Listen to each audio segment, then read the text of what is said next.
Christmas ഒക്കെ അല്ലേ. അപ്പോൾ നമ്മൾ തൃശ്ശൂർ വണ്ടി വെച്ചിട്ട് നേരെ പുത്തമ്പള്ളി ലക്ഷ്യമാക്കിയിട്ട് നടന്ന് പോകുന്ന വഴിക്ക് നല്ല തിരക്കും കാര്യങ്ങളൊക്കെ ഉണ്ടായിരുന്നു. അങ്ങനെ നമ്മൾ പള്ളിയുടെ അടുത്തെത്തി. അവിടെ ചെന്നിട്ട് ആൾക്കാരുടെ അടുത്തിട്ട് വണ്ടിയുടെ അടുത്തിട്ട് ഞാൻ വേറെ ഒരിടത്തു കൂടെ അങ്ങനെ പള്ളിയുടെ അകത്ത് നമ്മൾ കയറിയിട്ട് ഒരു വിധത്തിൽ പുൽക്കൂട് കാണാനായിട്ട് പോയി.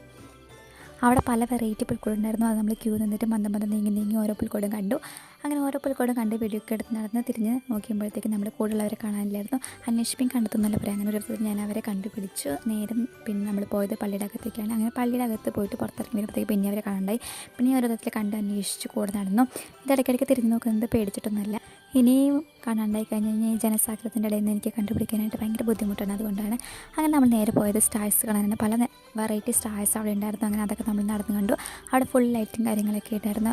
സംഭവം എന്തായാലും ഫുള്ള് കളർഫുള്ളായിരുന്നു. കാണാണ്ടാവിൽ സ്ഥിരമായപ്പോൾ പിന്നെ ഞാൻ അവരെ അന്വേഷിച്ച് പോയില്ല. അവർക്ക് എന്നെ വേണമെങ്കിൽ ഇങ്ങോട്ട് അന്വേഷിച്ച് വരട്ടെ നമ്മുടെ ജനസാഗരത്തിൻ്റെ ഇടയിൽ കൂടെ ഒറ്റയ്ക്ക് വഴിവിട്ട് ഞാൻ അങ്ങനെ നടന്നു. അങ്ങനെ നടക്കുമ്പോഴാണ് മാലവൾ പോകുന്ന ഡ്രസ്സൊക്കെ കണ്ടിട്ട് അങ്ങനെ അതൊക്കെ കണ്ടിട്ട് നമ്മൾ ഒന്നും കൂടി പള്ളി ചുറ്റി കണ്ട് നേരെ ഇറങ്ങി പുറത്തോട്ട് ഇറങ്ങിയിട്ട് നമ്മൾ നേരെ പോയത് വണ്ടിയുടെ